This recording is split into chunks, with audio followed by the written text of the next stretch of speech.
morning class, or good afternoon, or good evening, or whenever you're deciding to do your e-learning at this point. I think for some of us, the days have all started to run together. Hope you had a good weekend. Maybe you were able to at least take a breath and step away from the e-learning for a little bit. We just have to get through this week, and then we'll sort of have those 2 weeks off and reevaluate and see where we're at. So today, we are going to be looking more at completing the square. Okay, so we're still talking about that same idea of completing the square.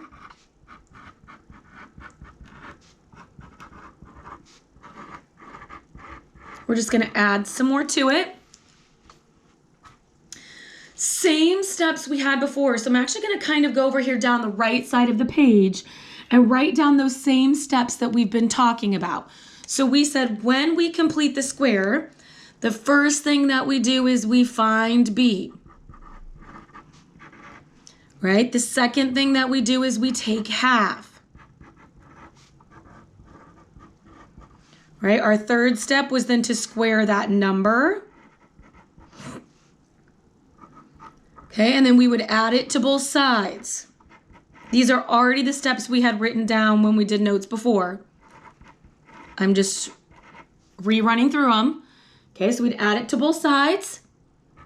Okay, and then we would add on the right-hand side. And we would factor on the left.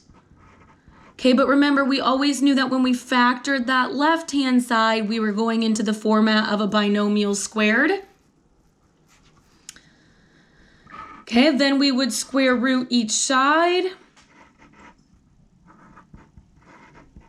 And then we would solve. Okay, so we're going through these exact same steps today. The process is exactly the same. Our answers are just going to look slightly different because we sort of looked at just this nice, neat situation of what happens when everything works out pretty. But the real fact is that we need completing the square when everything doesn't work out pretty, right? When we can't solve by factoring, when we can't solve by other methods. Okay, and so we're going to look at some other situations that come up and what we do when that happens. Okay, so let's say we're given x squared plus 10x equals 5. Now, before we use any of the steps, right, we said that every time we complete the square, we need to be in the format ax squared, well, x squared really, because we want this to be a 1, which it is, plus bx equals c, right? Not equal to 0. We want it equal to the constant. So we know we're in good shape here because we are set up for the correct format.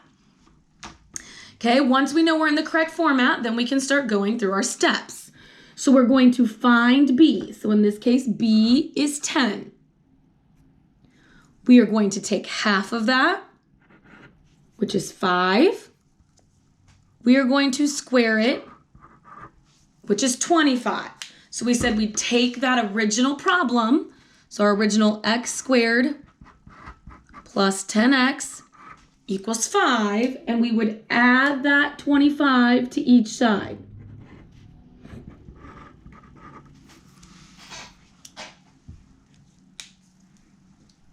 Okay, so now we have that added to both sides. So we've worked through steps numbers 1 through 4. Okay, once we said that was done, we then said, okay, let's go ahead and add the right-hand side. Okay, we're going to add on the right. So 5 plus 25 gives us 30.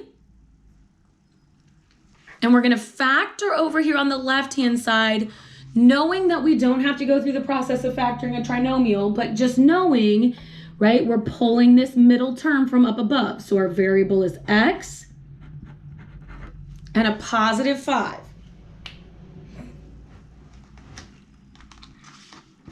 Okay, once we're there, we're then going to square root each side. So I'm undoing an exponent of 2, right? And I undo an exponent of 2 with the square root. So I'm going to square root each side. So when I square root each side, this exponent of 2 and this square root cancel each other out.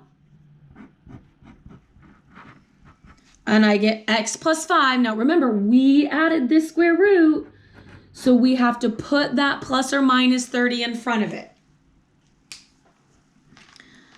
Now, this is different than what we saw last week because now when we take the square root of 30, it's not a perfect square.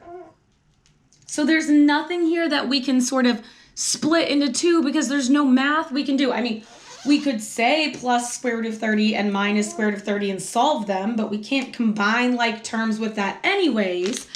So in the math world, we've just decided, okay, we're going to understand that this is two different numbers. But since we can't really do anything with it anyways, we're going to go ahead and just subtract this 5 and leave our final answer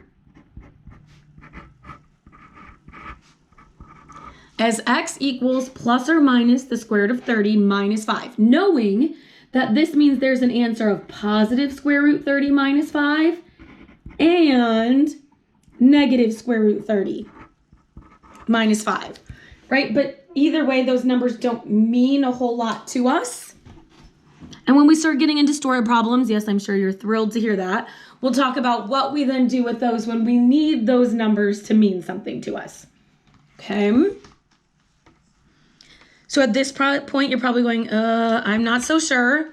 That's okay. Let's take a look at another one and see how we do. Same steps, but now let's say we're given the problem x squared minus 14x plus 4 equals 15. Okay, first step, we need to be in the correct format. So we need this to say x squared plus bx equals c, and this does not do that, right? This 4 should not be here. So we're going to have to do some rearranging to get this into our correct format. Okay, and good news is we know how to rearrange equations. We've been doing that since first trimester. So we can undo adding 4 by subtracting 4. Whatever I do to one side, I have to do to the other. So 15 minus 4 is 11. And now I'm good to go and I'm in the correct format. Then from here, we'll just start working through our steps. So we will find b. b is negative 14. We will take half of that, which is negative 7. We will square that. Remember, if you are using your calculator to square negative 7, you have to use the parentheses. Have to. Okay, when we square that negative 7, then we will get 49. Okay, so we're now going to add that 49 to each side. So we'll have x squared minus 14x plus 49 equals 11 plus 49. Okay, and now we're going to factor the left and add on the right. So 11 plus 49 is 60. We're going to factor, but again, we know we're using our middle term up here, so we'll get an x minus 7.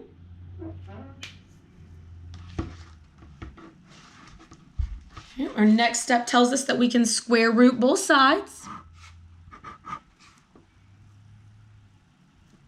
Okay, so we'll have x minus 7 equals plus or minus the square root of 60. The square root of 60 is not a perfect square, so we can't take the square root of 60, so we're going to go that same route we went before, and we're just going to add that 7 to each side. So we'll have x equals plus or minus the square root of 60 plus 7, and that would feel great. And my students are like, yes, I did it. I got the right answer, except you would not get full points for leaving that as your answer, because we also need to use our rules of square roots that we have been talking about since before we went to this e-learning. We have to make sure all of our square roots are simplified. This 60 is not simplified, right? So we'll take 60 and we will start prime factoring. Okay, so we're going to start listing multiples of 60. So let's see. 2 and 30. 3 and 10. 2 and 5, I don't know. So 2 times 2 times 3 times 5. I'm searching for pairs. So I have a pair of 2's. Whatever I circle comes out in front. So this 2 is coming out in front. Oh, I might need to write this final answer darker so it shows up better. Sorry, guys. So let's see. So we'll make this plus or minus 2 square root. Whatever we didn't circle stays inside. So 2 square root 15 plus 7. And this is our final answer. And then my students say, but Mrs. McKinney, we didn't simplify on the last problem. How come when we were up here, we didn't do anything simplifying? Well, 30 can't be simplified, right? If I take 30 and I prime factor it, there are no pairs. Okay, so then I know the next question is, well, how do I know when I need to simplify? I mean, you don't. You just have to check. Okay, so I know the square root of 30 can't be simplified because I've tried to do the square root of 30 before. Okay, you might have done this problem and tried to simplify the square root of 30 and then gone, oh shoot, there's no pairs. I can't simplify it. So the real rule is that you just need to check. There is sort of no concrete answer other than checking and seeing if you have any pairs. Okay, so let's look at one more here before we're done. I think we can see through the paper. Let me get a fresh page.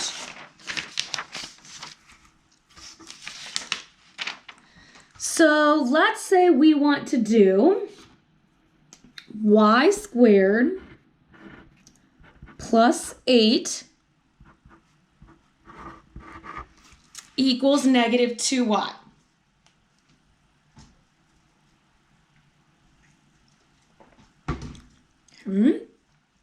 First thing is we're checking the form. Is this in the form x squared plus bx? So in this case, y squared plus by. No, definitely not. Okay, so we're going to have to do some rearranging here. So to get this in the right form, right, I actually need my 8 to be over here. And I need my 2y to be over here. So I'm going to have to move two things. Okay, so I'm going to undo moving a positive 8 by subtracting 8. So I'm going to move that over here. Right, this is just our rules of how we deal with equations. And then I need to move my negative 2y by adding 2y. Now, these are not like terms. If there was another y, I would need to combine it with a y. But this one is a squared and this one is not, so I cannot combine them. Okay, and so now I am in the correct format.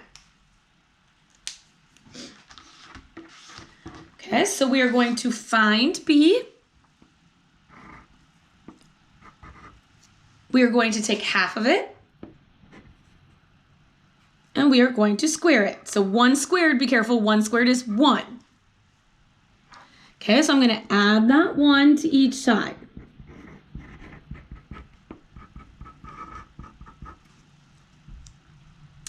Okay, so negative 8 plus 1 gives me a negative 7. I'm going to factor over here. Okay, so I'm going into a y, and then my middle number was a positive 1.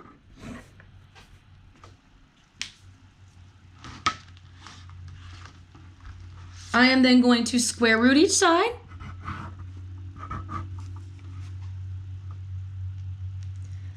Okay, so when I square root this, I'll get y plus 1 equals, square root of negative 7. What is the square root of negative 7?